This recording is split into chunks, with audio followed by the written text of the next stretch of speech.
ہماری جو بہنیں بیٹیاں ہیں، ہماری مائیں بہنیں ہیں، اسلامی مائیں بہنیں ہیں، مسلمان ہیں بہت ساری، ماحول نے متاثر کر دیا ہے۔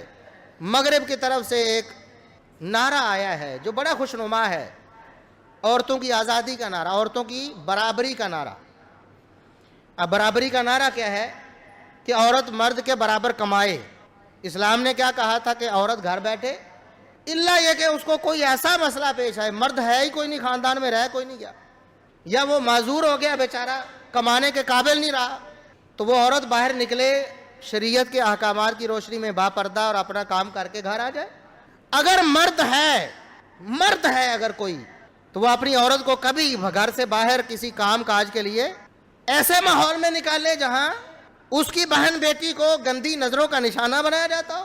تو مغرب نے کہا برابری، یہ برابری ہے، عورت گھر کی ملکہ بن کر یا شہزادی بن کر اپنے حقوق اسلام کی روشنی میں زبردستی حاصل کرتی تھی کہ یہ حق ہے، نان نفقہ، کھانا پینا، علاج معالجہ، چھت رہائش عورت کا بنیادی اس کا حق ہے اور یہ مرد نے پورا کرنا ہے۔ لیکن مغرب نے کیا کرا، عورت برابر ہے یعنی عورت بھی برابر کمائے، یعنی بچے بھی جنے۔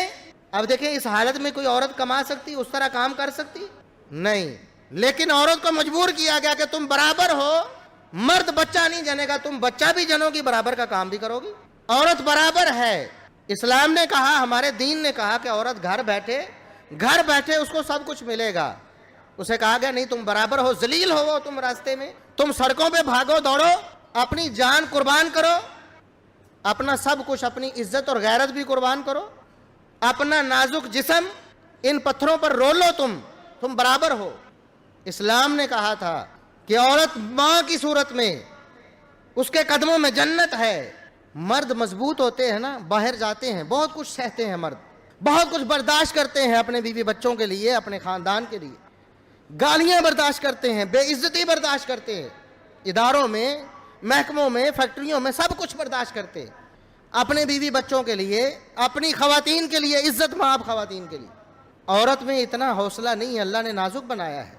شیشے کے برتن کسی کارٹن میں پیک ہیں، لکھا ہوتا ہے کہ اس کارٹن کو کیسے ہینڈل کرنا ہے، آپ نے عام سامان کی طرح اسے نہیں رکھنا ہے۔ اب اگر کہا جائے کہ نہیں تو برابر ہونا چاہیے، سٹیل کے برتن اور شیشے کے برتن ایک ہی طرح پھینکنے چاہیے، ایک ہی جگہ سٹور کرنے چاہیے، ایک ہی طریقے سے ہینڈل کرنے چاہیے، تو بتائیں خرابی آئے گی کہ نہیں؟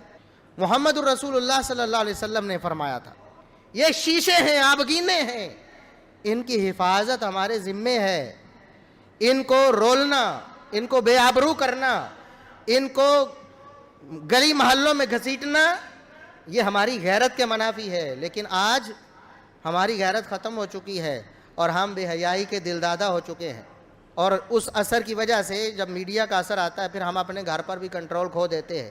ہماری بہن بیٹیاں جب دیکھتی ہیں عورت آزاد ہو رہی ہے، باہر نکل رہی ہے، وہ بھی پھر باہر نکلتی ہے، پھر ہم روتے ہیں، پھر ہم پریشان ہوتے ہیں، پھر ہم کہتے ہیں ہماری ناک کٹ گئی، دین برباد ہوا، ہمیں کوئی اس پر ملال نہیں ہوا، شریعت کو پامال کیا گیا، ہمیں کوئی ملال نہیں ہوا، ہماری ناک کٹی ہے نا، ہماری اجازت کے بغیر اس نے شادی کر لی ہے، کورٹ میرج کر لی، پھر ہماری غیرت کے نام پہ قتل کرنے کے لیے دوڑتے ہیں۔ پہلے بغیرت کیوں بنے ہوئے تھے؟ جب اپنا ماحول ایسا بنایا تھا، جب انہیں دکھایا ایسا کچھ تھا۔ اللہ سے دعا ہے کہ اللہ رب العزت ہمیں غیرت عطا فرمائے اور ہمیں شرم و حیا سے نوازے۔ وآخر دعوانا ان الحمدللہ رب العالمین۔